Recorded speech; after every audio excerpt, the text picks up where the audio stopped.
Bonjour à toutes et à tous, j'espère que vous allez bien et bienvenue pour cette nouvelle émission intitulée Hebdo JDR. C'est la première de la rentrée.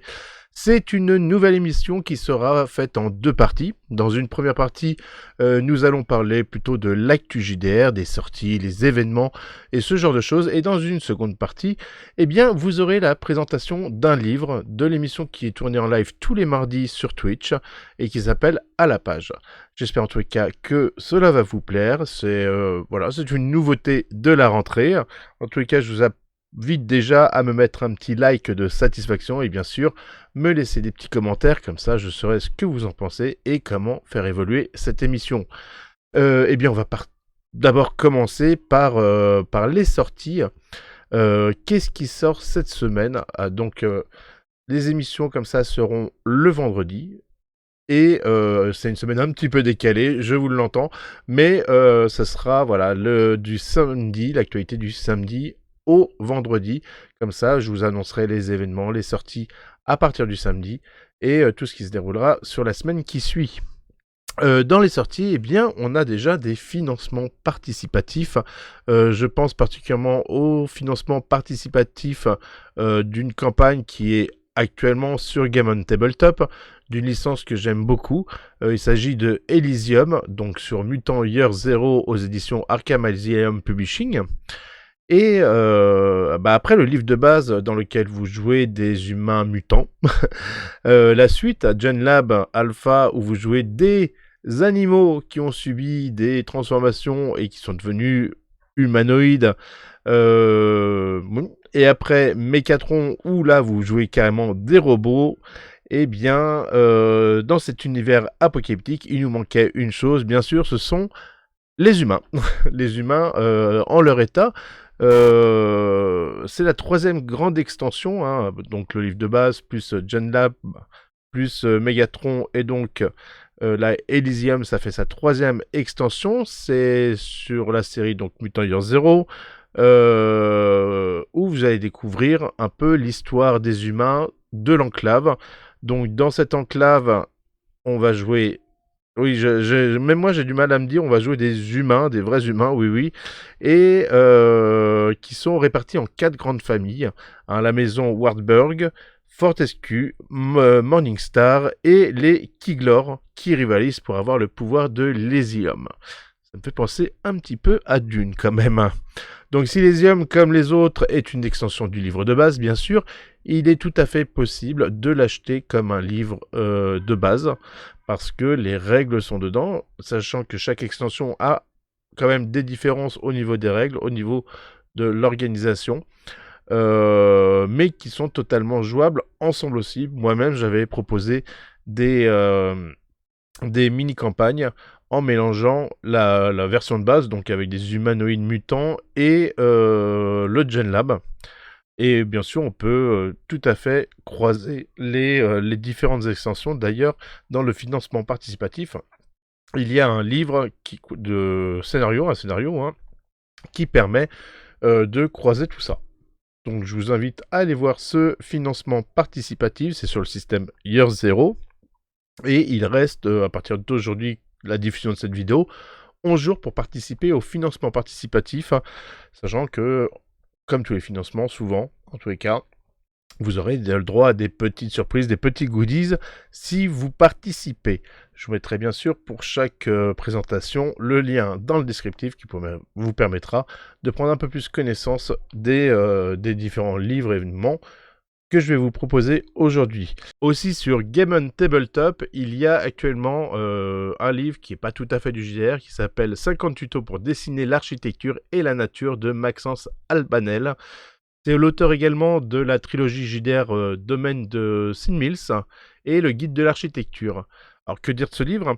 Eh bien déjà, je vais vous parler de celui que moi j'ai, le guide de l'architecture, que je trouve très bien fait si on s'intéresse un peu au dessin et à l'illustration en général, mais aussi à celui du jeu de rôle. Et ben, il va vous apporter de nombreuses bases, un tant soit peu que vous n'en ayez aucune sur la structure des bâtiments et des éléments architecturaux, en commençant par les perspectives. mais aussi pour les architectures un peu plus originales, des perspectives déstructurées par exemple, où on va apprendre à faire des formes qui n'ont pas forcément de perspective, mais qui ont quand même une harmonie ensemble. Qu'est-ce qu'il apporte aussi ce livre? Eh ben, vous avez un certain nombre d'éléments graphiques, que ce soit des éléments comme les portes, les fenêtres, les façades de bâtiments, les choses comme ça, même la nature environnante, et ça vous permet de dessiner quelques cartes sympas, hein. Ça m'a beaucoup inspiré pour certaines choses. Bien sûr, c'est pas le seul livre, mais j'avais trouvé très très bien fait, et Maxence est vraiment quelqu'un d'adorable. Donc, moi, je vous invite déjà à aller voir le financement participatif. Alors, dans ce nouvel ouvrage, qui va se décomposer en 2 chapitres, c'est 2 grandes parties comme ça. Le livre, il va faire en moyenne à peu près 100 pages. Et vous avez un chapitre 1 qui va reprendre les éléments d'architecture, comme par exemple, c'est bête, hein, mais comment dessiner des briques. Ça a l'air simple comme ça, mais en réalité, c'est pas si évident de faire un texturé aussi, quoi. Alors, on va pas dire réaliste, hein, mais avoir un beau rendu sans avoir des espèces de rectangles les uns à côté des autres. Donc, c'est toujours quelque chose à prendre, hein. C'est des petits outils, que vous sachiez dessiner ou pas, ça je le rappelle. Il y a des présentations de maisons anciennes, hein, des immeubles, si vous voulez faire des trucs un peu plus modernes, un peu plus street, hein, des ruines, ça c'est super intéressant. Et ça peut être quand même vachement utile. Enfin, il y a un paquet de structures différentes qui vont alimenter la création de vos maps et, pour vos jeux.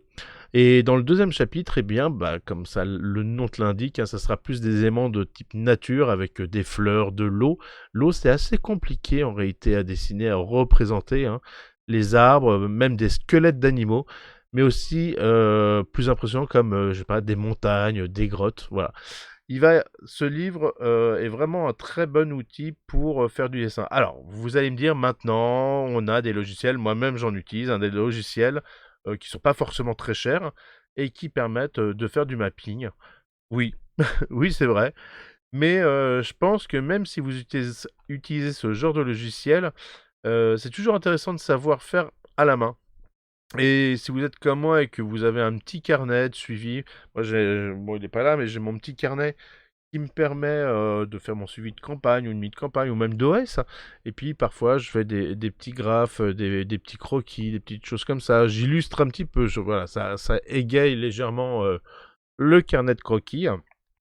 Et ben je pense que ça peut être un bel outil pour vous. Ça vous permet aussi de prendre l'habitude de dessiner. Et si vous avez, tiens, j'ai une idée pour ça, hop, je fais un petit dessin, une petite représentation. Parce que à force de le faire, eh bien, vous allez avoir ces capacités, parce que vous aurez eu les bons outils au départ. Heu, voilà, et puis moi j'aime aussi préparer mes cartes, hein, lorsque je masterise, un peu plus, comme des parties, je sais pas, qui vont avoir des cartes un peu anciennes, où je vais passer ma feuille au café, je vais brûler, déchirer, hein, vous connaissez, et puis après je vais faire ma représentation graphique. Et c'est ce genre de choses que je vais utiliser pour faire mes cartes. Donc, si ce genre de livre peut vous intéresser, même en tant que collection, je vous invite à aller faire un petit tour sur le financement participatif de ce bouquin qui est actuellement en cours sur Game Tabletop.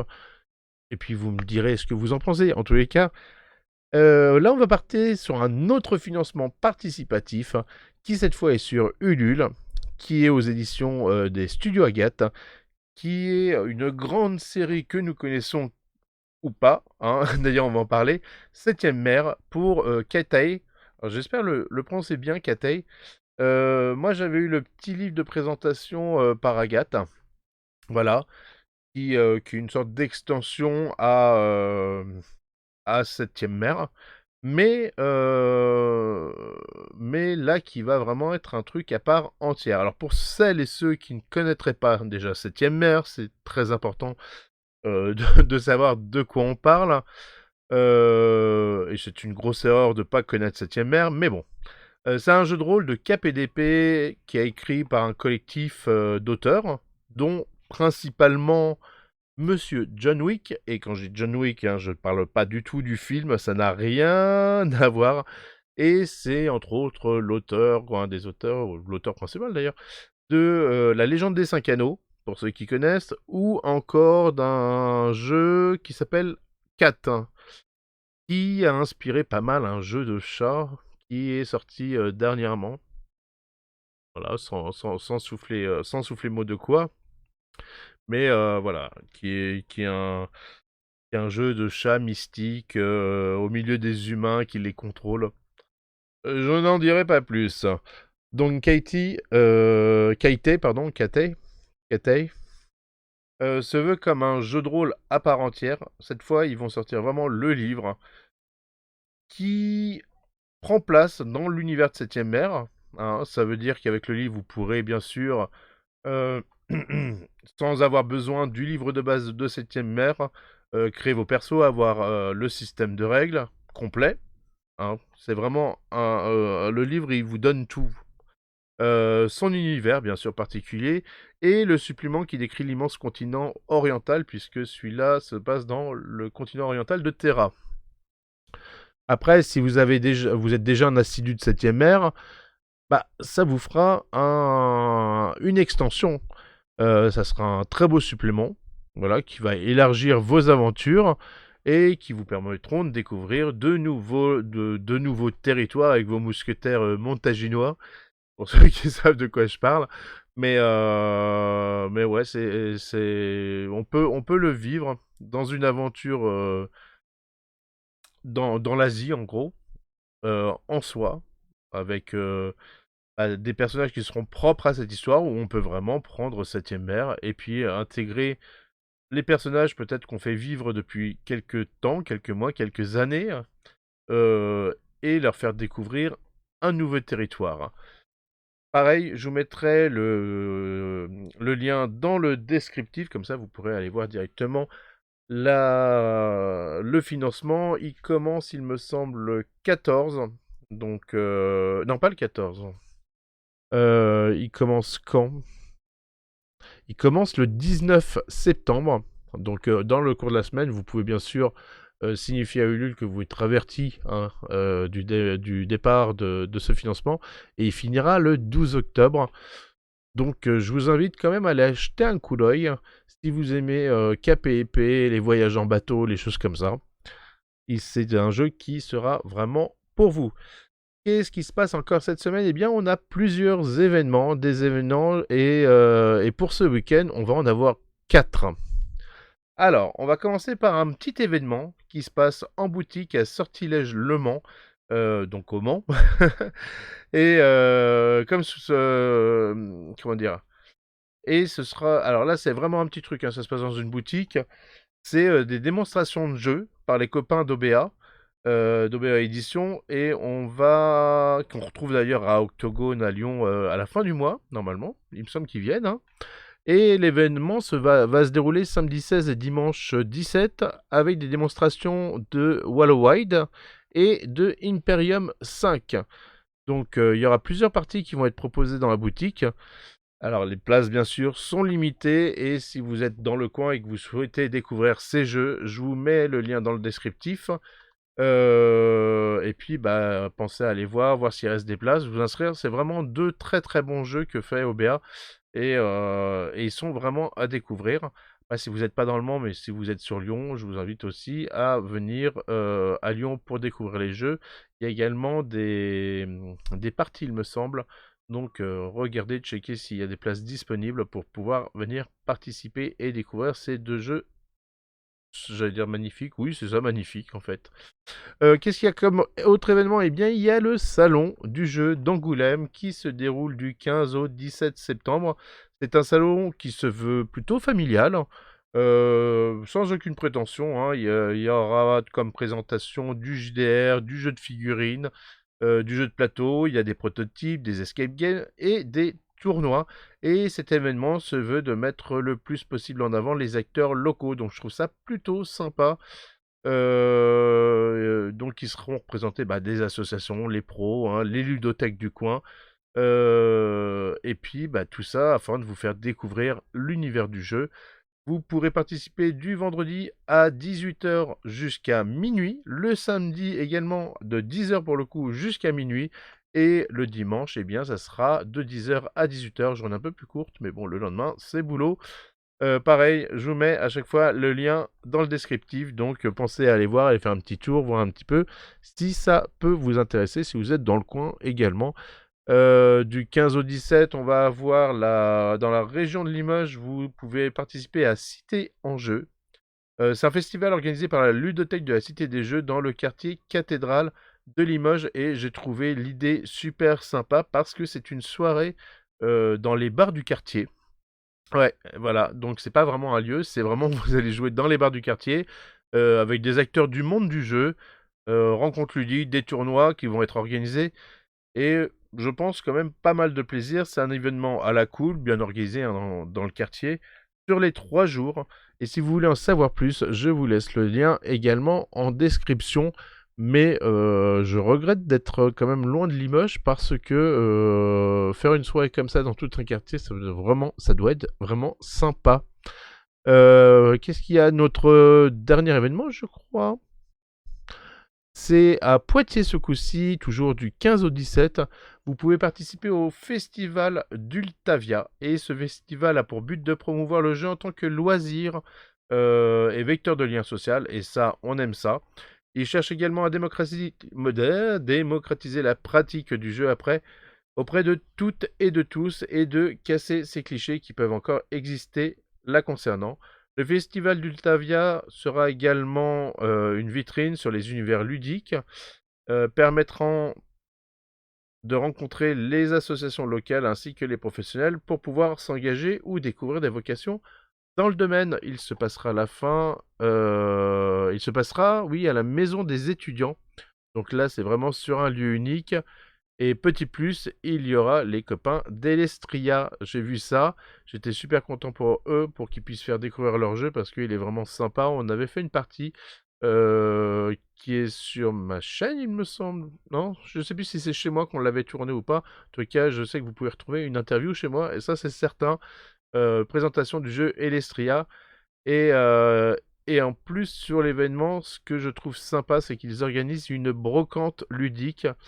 C'est une brocante à laquelle vous pouvez apporter vos vieux jeux, ou jeux de rôle, hein, d'ailleurs, auxquels vous jouez plus, et qui seront vendus aux autres visiteurs, et ainsi ça leur permettra d'avoir une seconde vie. Comme ça, ils ne restent pas à prendre la poussière quelque part, vous les sortez plus. Autant en faire profiter d'autres personnes. De plus, ils s'offrent, et ça j'ai trouvé très, très cool, un service de restauration sur place, mais vraiment, vraiment pas cher. Genre, on a des croque-monsieur à 1 €, des sandwichs à 2 €. Donc, de quoi passer un bon moment, manger tranquille pour pas cher. Je vous laisse le lien également en description. Si vous avez, vous aussi, des événements à annoncer, vous n'hésitez pas, vous me les envoyez. Comme ça, je pourrais les inclure dans le prochain Hebdo JDR. Et puis en faire la promotion. Maintenant, on va passer à la suite avec À la page, la présentation du livre Colostol de Nichel Angel. Niche Angel. C'est super complet. Je sais même pas. Moi, j'aimerais bien dire Nick, mais c'est Niche ou je sais pas. Angel. En tout cas, le jeu est magnifique. Je vous laisse pour À la page. À tout de suite.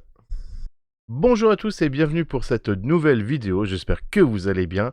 Et aujourd'hui, on va découvrir un nouveau livre, voilà, qui s'appelle Colossal. Alors j'espère que je le prononce bien, je pense le prononcer correctement par rapport à comment dire, à la version un peu anglaise, Colossal comme Castle, voilà, donc j'expliquerai peut-être un petit peu pourquoi aussi, je pense que ça se dit comme ça. Donc Colossal, c'est un JDR solo, oui, qui a été écrit et illustré par la même personne, donc ça c'est quand même pas mal. Alors je sais pas si ça s'appelle Niche Angel ou si on dit Nick, N-I-C-H. Et voilà, c'est Niche Angel qui l'a fait, et c'est aux éditions Arkham Asylum.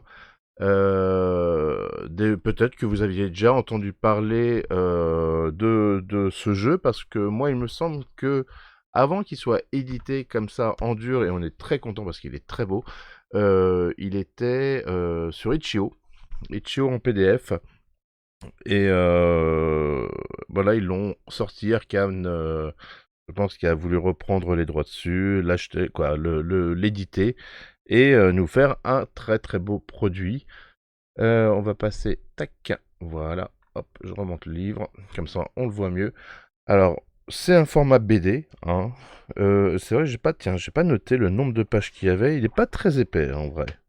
Il fait, tac, tac, tac, on tire les notes, 54. Donc avec les notes, il fait 56 pages. Voilà, donc c'est vraiment un format BD, même dans son nombre de pages. Alors on va commencer comme ça, hein. Donc, alors, est-ce qu'on voit bien? Déjà, très belle illustration. Il faut savoir que le jeu a été nominé dans pas mal de catégories, y compris pour sa couverture, pour son système, pour plein de choses, au Enyem Award. Et voilà, et sur le titre, est-ce qu'on va bien le voir? On a une sorte de vernis sélectif. Ouais, là j'avais pris la lumière. Voilà. Alors je suis désolé pour cette caméra. J'en ai acheté une. C'est vrai que ça fait longtemps que je voulais faire des choses comme ça sur bureau, comme je l'ai fait pour l'Orcana. Et il me fallait une autre caméra et je n'ai trouvé que ce sera bon. Donc j'espère qu'elle suffira, qu'elle sera pas désagréable à regarder. Donc Colossal se présente comme un JDR d'exploration, puisque vous allez jouer des personnages qui vont explorer cet univers. Il y a un univers assez intrigant et vos personnages vont évoluer au cœur d'un château qui est bien particulier, hein, comme le nom l'indique, parce que il est d'une taille astronomiquement gigantesquime. Je sais pas comment le dire autrement, mais c'est vraiment un château monstrueux. Alors, comme j'expliquais, Colossal, je pense que c'est pour Colosse et Castle, donc un château colossal.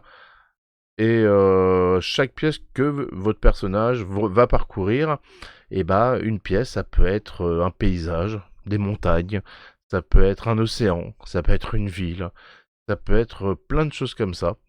Donc il va y avoir de la matière, c'est assez particulier à jouer aussi. Et je peux pas tout vous révéler.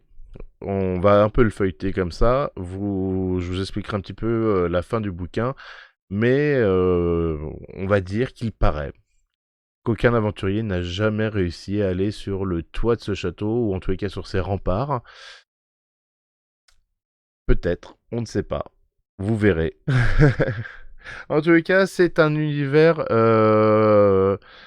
qui est, vous vous en doutez, hein, parce qu'un château comme ça, qui est rempli de magie, qui est cette magie déjà qui gère le temps qui fait, parce que vous pouvez être dans une pièce où il pleut, vous passez dans une autre pièce, il fait beau, il fait jour, et puis dans une autre pièce, il fait nuit. Voilà, donc ça va être beaucoup, beaucoup de choses comme ça. Je pense que Colossal, c'est un jeu où il faut avoir quand même un peu d'imagination parce que euh, parce que voilà, il va falloir créer votre aventure par rapport à des éléments et on va ouvrir un petit peu le bouquin pour comprendre. Mais il se passe beaucoup de choses, vous allez faire des rencontres, tout ça. D'ailleurs, on va commencer à l'ouvrir. Voilà, je regarde mon petit retour. Donc l'intérieur de page, et quelques illustrations qui sont aussi très très sympas. Donc au seul, jeu d'aventure solo, Niche Angèle. Tac. Version française, publication Arcane. Alors la traduction avait été déjà faite, je crois, une fois en français par... Alors je dis peut-être une bêtise par Gilux, mais je suis pas sûr. Et là, elle a été refaite donc par Sandy Julien. Il me semble qu'il y avait déjà une version française qui avait été faite pour le PDF sur Itch.io. Alors qu'est-ce qu'on va retrouver un petit peu dans ce bouquin? On va retrouver au sommaire donc qu'est-ce qu'un JDR solo, hein. Comme dans tous les même les JDR non solo, on vous explique qu'est-ce qu'un JDR, mais là il est important quand même de comprendre ce qu'est un JDR solo. Les règles de base, le monde. Qu'est-ce que le monde de Colossal? La création d'un personnage. Vous avez 4 archétypes. Vous pouvez choisir parmi ces 4 archétypes pour créer vos personnages. Les différentes classes, donc. L'exploration, les règles d'exploration, les règles de combat. Il y aura du combat. La création des villes, les rencontres. Et là, je coupe un peu, voilà. Parce que il y a des choses que je ne vous dirai pas ce soir, je ne voudrais pas vous spoiler. Et voilà. Puis on a des exemples de journaux, comment entretenir son journal, comment le rédiger, comment avancer dans l'aventure. Donc on va avancer. Alors déjà, bon, composition, les belles illustrations. Alors là, la voix de face, vous remarquez que le personnage, on voit pas très très bien. Hop là, le personnage qui est là, elle a son corps, elle a un espèce de truc dans le dos avec un autre bras et une grosse épée. Et ça, c'est pas innocent, c'est propre à cet univers et je vais vous expliquer pourquoi. Donc, on a bien, comme je vous l'ai dit, qu'est-ce qu'un JDR solo? Qu'est-ce qu'on a besoin pour jouer à ce jeu? Eh bien, déjà, on n'a pas besoin. Qu'est-ce qu'on a besoin? On n'a pas besoin de dés. Ce jeu se joue avec. Là, j'en prendrai un ici. Bon, voilà, c'est des trucs promo, mais avec un jeu de cartes poker standard. Normalement, on n'a pas besoin des jokers. Voilà, donc il faut un jeu de 52 cartes. Pour pouvoir jouer à ce jeu, il vous faudra un crayon, une feuille de perso que vous pouvez. Alors, vous retrouvez la feuille de perso à la fin du livre. Vous pouvez bien sûr en refaire une. J'ai cherché, je n'ai pas trouvé la possibilité d'imprimer des feuilles de personnages. Si vous trouvez, je vous invite à me le mettre en commentaire parce que ça me fera plaisir. Moi, j'en ai redessiné vite fait pour les faire. Donc voilà. On a besoin de quoi? Et puis d'un petit carnet ou si vous utilisez Notion ou c'est quoi un logiciel autre. Ou si vous avez un petit cahier de suivi, c'est toujours sympa. Arcana Asylum y a pensé, alors je ne l'ai pas, mais avec un journal de l'aventurier qui est très bien fait, qui a une page avec en haut vos tirages de cartes, ce qui va se passer, comment ça va se passer, nanana. Vous expliquez, il y a les notes du journal et tout. Je le trouve très bien fait. Il coûte peut-être une dizaine, douzaine d'euros pour une centaine de pages. À la fin, il y a plusieurs pages aussi pour remplir, pour créer des feuilles de personnages. Voilà, ça c'est un investissement que vous pouvez faire ou pas faire. Ils font aussi un jeu de cartes spécifique à Colossal. Donc vous pouvez aller voir leur merchandising. Moi je suis absolument pas rémunéré, c'est pour ça qu'il n'y a pas la mention commerciale ou quoi, parce que c'est de mon propre chef que j'ai décidé de parler de ce livre et à juste titre encore plus parce que je ne suis absolument pas quelqu'un qui apprécie normalement les JDR solo. Donc, commencer cette émission de cette nouvelle année avec un JDR solo, c'était assez osé pour moi parce que c'est vraiment pas quelque chose de base que je maîtrise. Je remercie d'ailleurs le copain Kaifer qui lui est vraiment voilà, qui adore ça, qui m'a un peu initié, qui m'a un peu montré comment les choses fonctionnaient, y compris sur le PBTA, quoi. Tous ces façons de jouer un peu particulières, c'est lui qui me les a fait découvrir. Et voilà, je fais un petit clin d'œil, un petit bisou câlin au copain Kaifer qui a été à l'initiative en fait voilà, que je m'intéresse à ce genre de jeu parce que ce n'est absolument pas le genre de jeu auquel je suis sensible à la base. Mais c'est vrai que Colossal a ce petit touchy un peu particulier, cet univers voilà, qui mêle aventure, magie, qui m'a beaucoup intéressé. Donc c'est pour ça que voilà, je prends plaisir à vous présenter. J'ai acheté d'ailleurs un autre bouquin pendant les vacances que je vous présenterai aussi, qui est un peu particulier également, qui fait beaucoup rire, mais bon, pour l'instant, on va s'intéresser à Colossal. Qu'est-ce que je disais? Donc, les règles, les règles sont assez simples, vous le voyez. Elles seront développées un petit peu plus dans le bouquin, donc où on va vraiment vous montrer comment ça se passe pour explorer. Si vous rentrez en phase de combat, comment gérer le combat, comment gagner, perdre, tout ça. Ensuite, une présentation du monde qui est assez succincte, hein, mais ça permet un petit peu de comprendre un petit peu mieux le colossal. Euh, voilà, qui vous explique que ces salles sont composées de divers paysages, de diverses choses, et qui vont se créer au fur et à mesure, puisque c'est vous, en réalité, qui allez les créer. C'est pas tout à fait tout automatique avec les cartes. Vous allez voir un petit peu plus comment ça se passe. Salut Calceros, bonjour à toi, j'espère que tu vas bien. Créez vos personnages. Alors, est-ce que j'ai une feuille de personnage? Non, j'en ai pas à côté de moi. Je vais vous montrer à quoi ressemble une feuille de personnage. C'est assez basique. Donc on a quoi? On a le nom, la classe, on a l'aspect, la vocation, on a la nature, les notes d'aventure, les inventaires, équipements et objets, et la valeur d'exploration et valeur de combat. On va retrouver ça dans les archétypes et je vais vous montrer un petit peu à quoi ça sert. Donc les vocations de votre personnage, c'est son désir d'exploration, de découverte. Donc tout simplement, voilà, ça reste le pourquoi il est ce qu'il est et pourquoi il a voulu partir à l'aventure. Ensuite, vous avez la nature.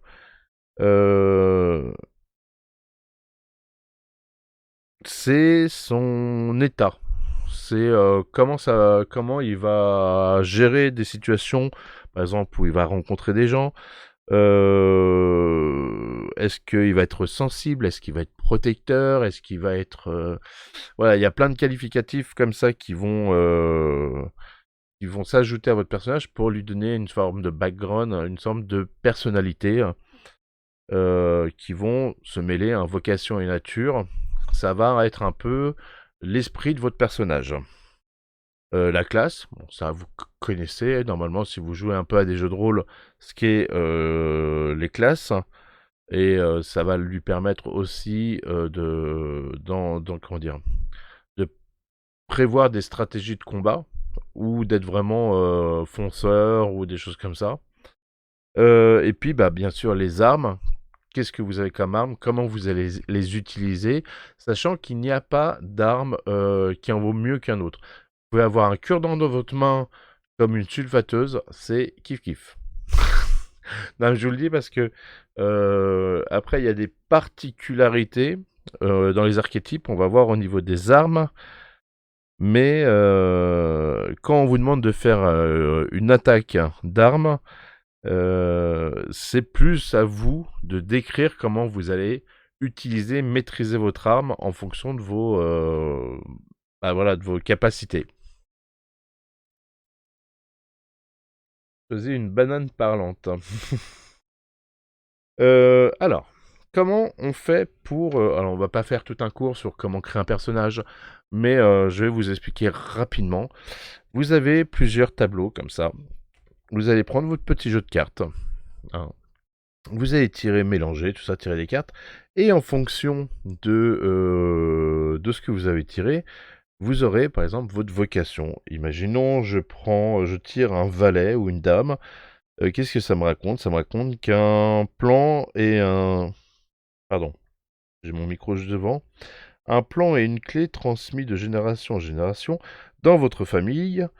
Le plan présente une région immense, on y voit plusieurs pièces, alors que vous n'avez jamais seulement vu les bords de la vôtre. 5 lieux y figurent, marqués de glyphes de diverses couleurs, et ils ressemblent à d'antiques corps de beffrois abattus et délabrés comme des temples oubliés. Alors, je vais vous parler après des beffrois, parce que ça fait partie de la magie antique qui régissent ce lieu. Ensuite, vous avez donc la nature, donc pareil, vous tirez une carte, ça va vous donner votre nature. Et ensuite, on va partir sur les classes de personnages. Alors, je vais vous en montrer deux, il y en a quatre. Voilà, ces deux-là. Par exemple, l'accompagné. Donc l'accompagné, il est accompagné d'un petit beffroi Mais il n'y a pas que des petits beffrois. Des beffrois, il y en a de toutes les sortes, toutes les tailles. C'est quoi un beffroi? C'est une sorte de tour de château, hein, comme on l'imaginerait tour avec qui est articulé avec des bras et des jambes. Parfois même des bras, à la place des bras, il y a des armes, puisqu'il y en a qui sont pas forcément très sympathiques, et qui errent comme ça à travers Colossal. Et si vous en rencontrez, il est possible que vous puissiez engager le combat, sachant que si vous gagnez, eh bien ça vous permettra de récupérer des artefacts, des objets magiques, des choses comme ça, objets que vous pourrez utiliser. Et on va le voir d'ailleurs sur le prochain archétype, qui est le bras armé. Et en effet, les personnages qui sont dotés du bras armé se sont fait greffer, en gros, dans le dos, mais depuis tout petit, hein, un bras d'un beffroi. Donc là, par exemple, sur l'illustration, elle a un bras qui est articulé avec une sorte de encre hache découpeuse. Ça peut être n'importe quoi, c'est à vous d'imaginer l'arme que vous voulez avoir greffée dans votre dos. Mais voilà quoi correspond les armes des beffrois. Euh, Après, voilà, vous pourrez imaginer le combat acharné contre ce beffroi, comment vous avez fait pour le détruire et récupérer un de ses bras pour pouvoir peut-être faire évoluer un bras si vous en avez déjà un, ou l'utiliser d'une manière ou d'une autre, ou le transformer simplement en arme. Est-ce qu'on voit la caméra? Non. Donc, les feuilles de personnage, comme je vous montrais ici, on a les valeurs d'exploration et les valeurs de combat, qui se retrouvent également ici. Donc, en fonction de l'archétype que vous avez plus ou moins de valeurs d'exploration ou de valeurs de combat, hein. Il y a des équilibrages à faire. On avait l'accompagné, qui lui est toujours accompagné d'un petit beffroi, qui va l'aider dans la vie courante, qui peut aussi l'aider en combat ou faire des choses, sachant qu'on a aussi des beffrois qui vont vous permettre peut-être de vous transporter d'un point à un autre, qui vont vous servir de surarmure, qui vont exécuter des tâches particulières. Donc, c'est toujours intéressant de s'intéresser au beffroi. Le bras armé, on en a parlé. On a le casquet, qui est un personnage qui est très fort en combat, qui a des pouvoirs magiques particuliers qu'elle a acquis en combattant des beffrois et en récupérant des artefacts magiques. Et le monté, bien sûr, qui utilise un beffroi pour voyager. À côté de ça, on a tout ce qui est les traits de personnage. Donc ça vous explique un petit peu comment est votre personnage. Et la création du personnage, où vous devrez peut-être choisir, répondre à des questions pour créer la personnalité de votre personnage. Voilà, c'est à chaque fois 2 pages doubles, c'est très bien fait, et ça vous permet de vraiment personnaliser même votre personnage. Tac, tac, tac. La magie, explication de la magie, comment ça fonctionne. Alors vous voyez exactement à quoi peut ressembler, hop, je vais faire ça, une pièce de Colossal. C'est-à-dire que vous avez un paysage, et au sein de ce paysage, vous avez comme ça des grandes colonnes avec des arches qui amènent même au ciel, hein. Vous avez le ciel, et au-dessus de ce ciel, vous avez ce fameux brasero qui gère le jour et la nuit. Moi, je les trouve vraiment très très belles. Alors, je vais essayer de me rapprocher un peu. Les élus, je sais pas si on les voit bien avec cette caméra. Voilà. Je les trouve vraiment très très bien faites. C'est vraiment un beau livre esthétique, une belle choix dans les polices et les typos. Donc voilà. Règles d'exploration. Donc là, on va vous expliquer effectivement comment ça se passe, comment on enclenche l'exploration d'une pièce, les différentes choses qu'on va découvrir en tirant des cartes. C'est ce qui va se passer. Vous allez savoir s'il y a un événement, si vous allez rencontrer quelqu'un, si ce quelqu'un est un ennemi, est un ami, si je sais pas, ce quelqu'un a fait quelque chose et vous allez peut-être le rattraper pour l'empêcher de kidnapper, j'en sais rien, j'invente des choses, hein. Mais vous allez partir comme ça dans une exploration. Et c'est vraiment un jeu qui vous permet d'explorer à travers le livre, mais de vous explorer vous-même aussi, parce que ça va faire appel à votre sens créatif. Donc, très cool. Alors là, on a les tableaux justement descriptifs, donc les cartes rouges, les cartes noires. En tirant des cartes, vous allez savoir ce qui va se passer.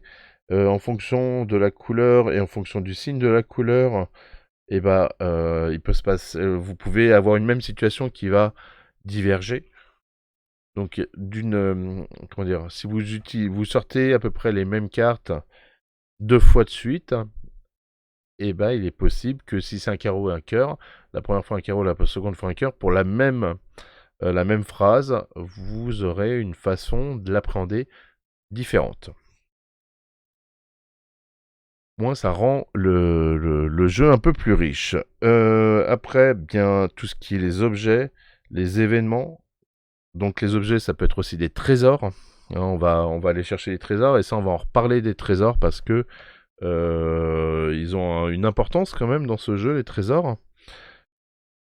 On va avoir quoi? La table des rencontres, les rencontres sur l'océan, puisqu'il y a des passages où vous pouvez prendre un bateau, traverser l'océan. Il va se passer également des événements. Les villes de Cossol, les villes n'existent pas. C'est vous qui allez les créer au fur et à mesure de votre exploration, de votre expédition. Comment bâtir une ville, amorcer la création d'une ville.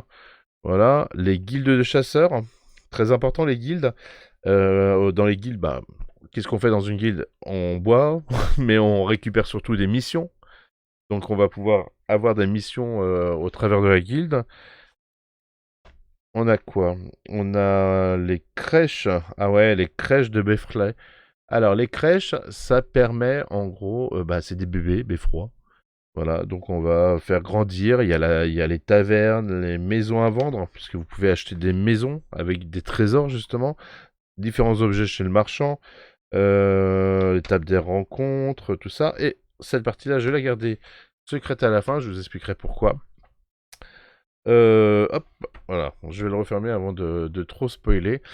C'est vraiment un jeu qui est fait pour vous emmener dans une grande aventure pas forcément à court terme. Alors vous pouvez faire des petits one-shot comme ça, mais c'est pas forcément intéressant.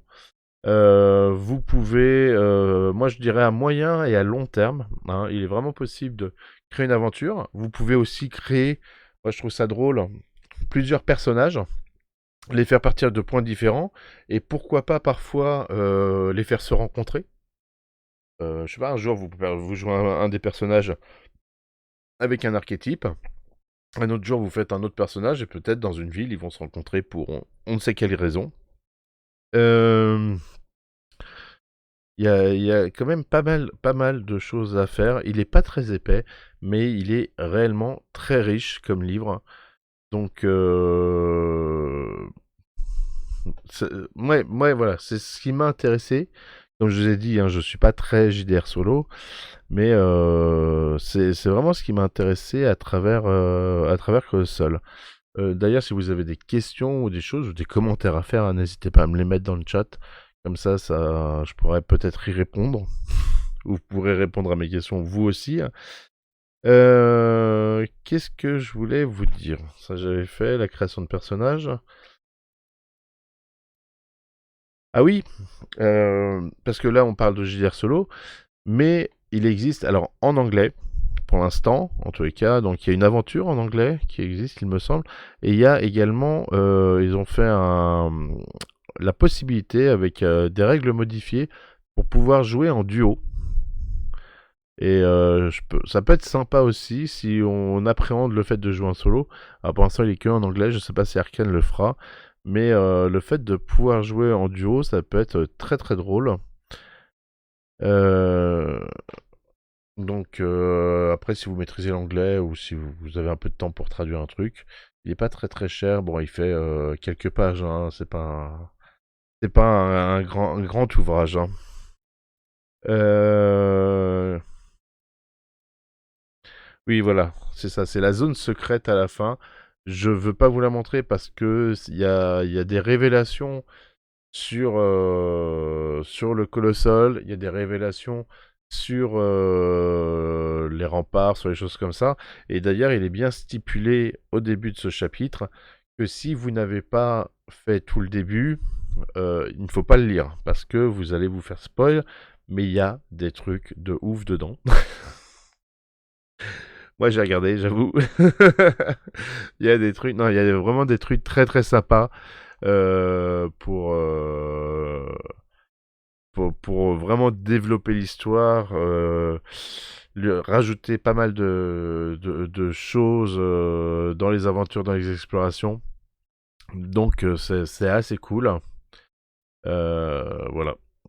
Je pense que j'ai fait un peu le tour. On a un petit quatrième de couverture. Voilà. Moi, je l'ai acheté en Belgique. Je sais pas du tout si c'est le même qu'en France. Je l'ai acheté en Belgique à 22 euros. Il me semble que c'est à peu près ça, entre 19 et 22 euros en France. Mais bon, j'étais en Belgique pendant les vacances, donc j'en ai profité. Il y avait des bouquins sympas. D'ailleurs, la prochaine fois, je vous parlerai, puisque là on a fait un peu le tour du livre, la prochaine fois, je vous parlerai de Donjons et Chatons, dont vous pourrez retrouver sur ma chaîne des parties, parce que je devais le recevoir. Et je ne vous cache pas que la poste, quoi, en fait, des PD là, a fait un petit truc, quoi. Ils ont voulu, mais j'étais pas là. Ils m'ont appelé avec un numéro chelou. J'étais en réunion, j'ai pas répondu. Et je l'ai reprogrammé pour qu'ils l'emmènent dans une boutique, mais je sais pas ce qu'ils font. Je sais pas ce qu'ils font. Donc j'espère que je vais le recevoir bientôt. Au pire, j'enverrai un petit mail à Clément ou des choses comme ça, mais je verrai comment je me débrouille. Mais j'espère que la prochaine vidéo que je vous ferai, ça sera... Parce que là, en plus, j'ai le pack complet. Donc ça va être très très sympa. On peut se retrouver quand aussi? On se retrouve bientôt bah, pour des nouvelles vidéos, déjà celle-là. Et puis il y a d'autres émissions qui arrivent pour cette rentrée 2023 qui sont super sympas. Et puis en vrai, on peut se retrouver si vous venez à Octogone pour plusieurs raisons. Déjà parce que j'y serai les 3 jours. Ensuite parce que bah, juste le lendemain d'Octogone, donc c'est pour ça.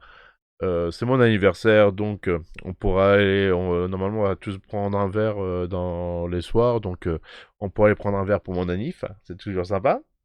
Et puis aussi, j'attends qu'il me valide, mais j'ai proposé une seule partie, parce que j'ai beaucoup de choses à faire aussi là-bas, d'initiation d'une heure et demie, hein, pour plonger les gens dans l'univers de Tale of Equestria, donc My Little Pony, où je promets, même si c'est court, une aventure très intense. Voilà, où il faudra faire preuve de force, d'ingéniosité, de courage et plein d'autres choses qu'on peut retrouver dans Tale of Equestria. C'est un système super simple, c'est très drôle, on passe de bons moments sur ce jeu-là. Je sais qu'il y en a souvent qui appréhendent d'y jouer parce que bon, c'est Tale of Equestria quoi. Euh, et ben toutes les personnes qui m'ont dit ça et toutes les personnes à qui j'ai fait jouer, derrière, ils ont fait ah ouais, je m'attendais pas à ça. Donc voilà, si vous voulez, quoi, si vous voulez, j'attends que quand même Octogone le valide. Mais s'il me le valide, il y aura 5 places, je crois, parce que je voulais en mettre 6 mais je pouvais mettre que 5 places maximum. Il y aura 5 places pour faire du Tale of Equestria samedi matin, et je crois que j'ai mis 10 heures, hein. Ça va, c'est pas trop tôt. Comme ça, c'est fait, c'est une heure et demie. Et après, ça laisse tout le déjeuner et toute l'après-midi pour faire plein d'autres trucs. Histoire de pas vous traumatiser trop, hein. En tous les cas, hop, je vais repasser sur l'autre cam. Voilà. Colossal, hein, édition Arcane Asylum. Super bouquin.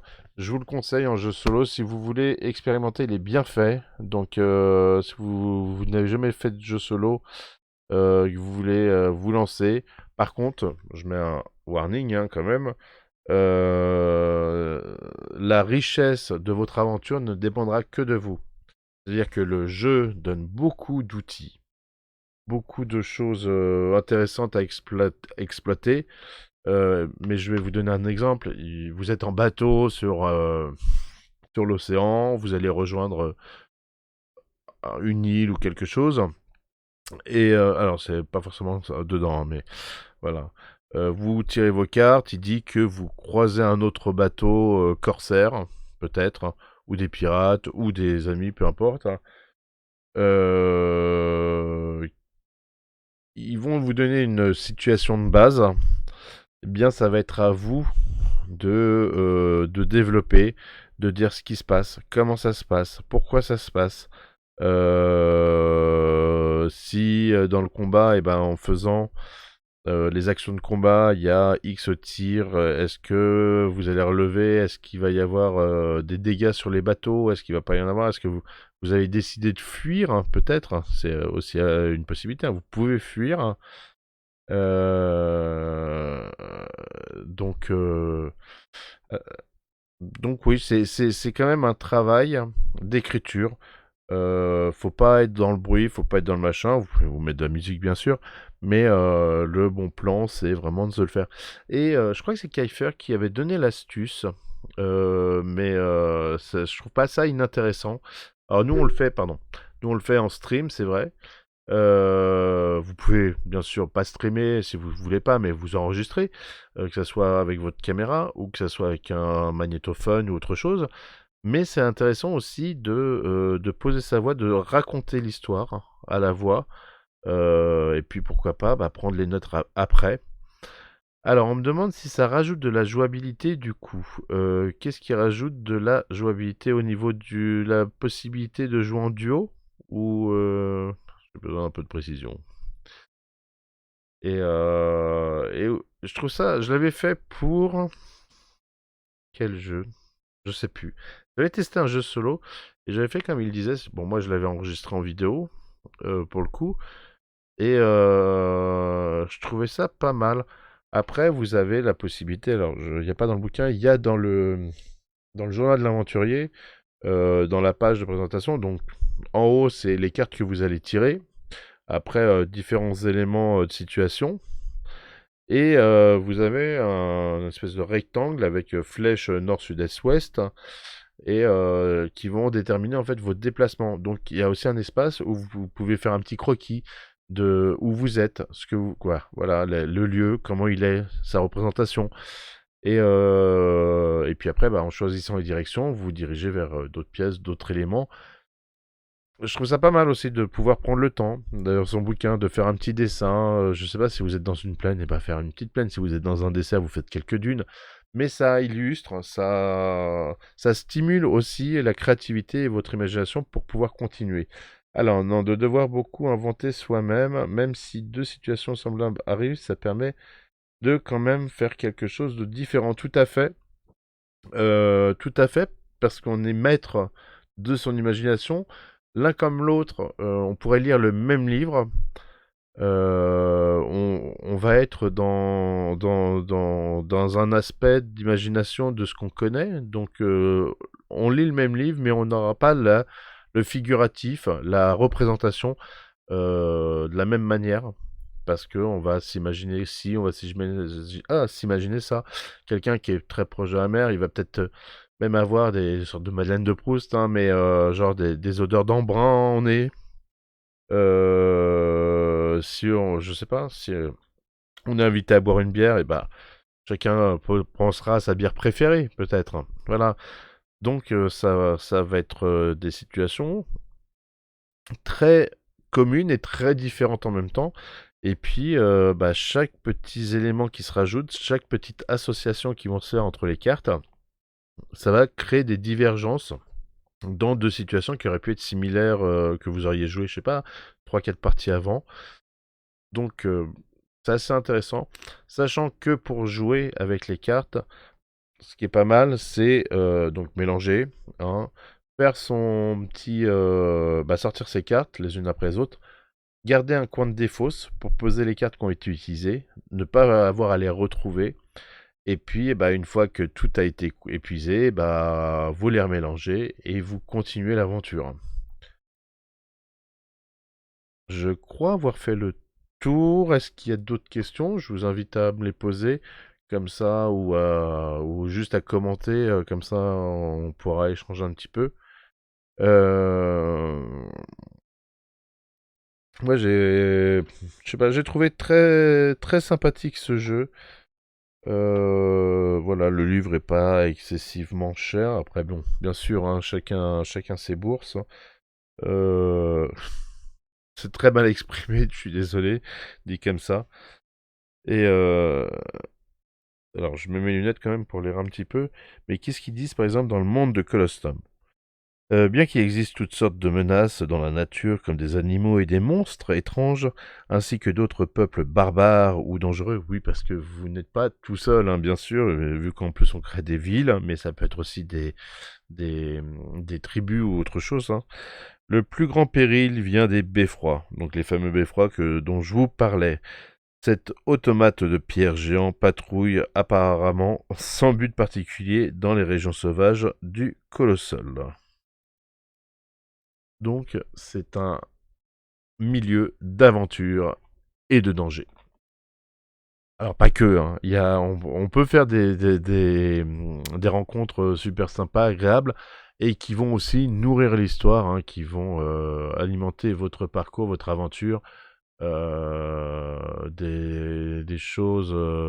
Alors, vous pouvez aller loin, vous pouvez imaginer que vous êtes vraiment dans des lieux où vous devez vous nourrir. Alors, c'est pas forcément une obligation, mais c'est bien aussi de vivre le truc, mais de devoir aller à la chasse, donc de dépendre énormément de la réussite de la chasse ou de la pêche pour pouvoir se nourrir.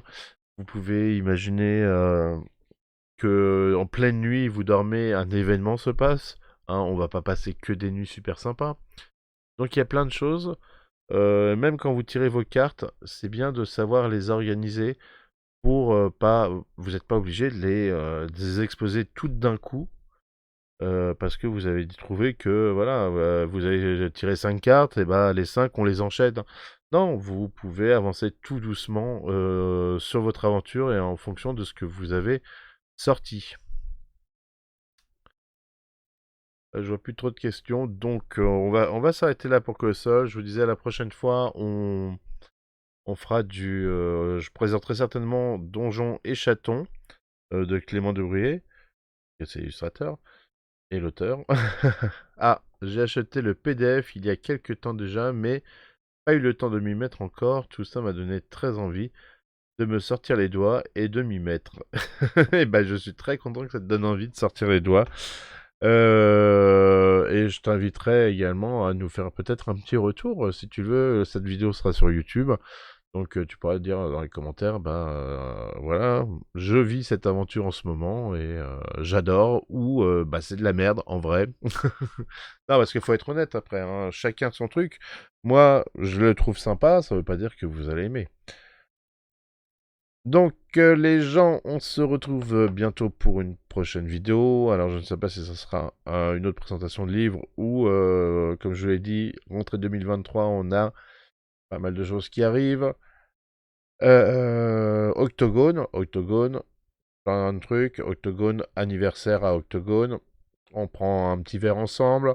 J'attends qu'Octogone valide pour Tale of Equestria et proposer une partie d'initiation à Tale of Equestria. Donc si vous avez l'occasion de venir, ça sera super. Je vous remercie, je remercie ceux qui ont regardé la vidéo, ceux qui vont la regarder, les petits échanges qu'on a eu également dans le chat. Et puis je vous dis à bientôt. Ciao.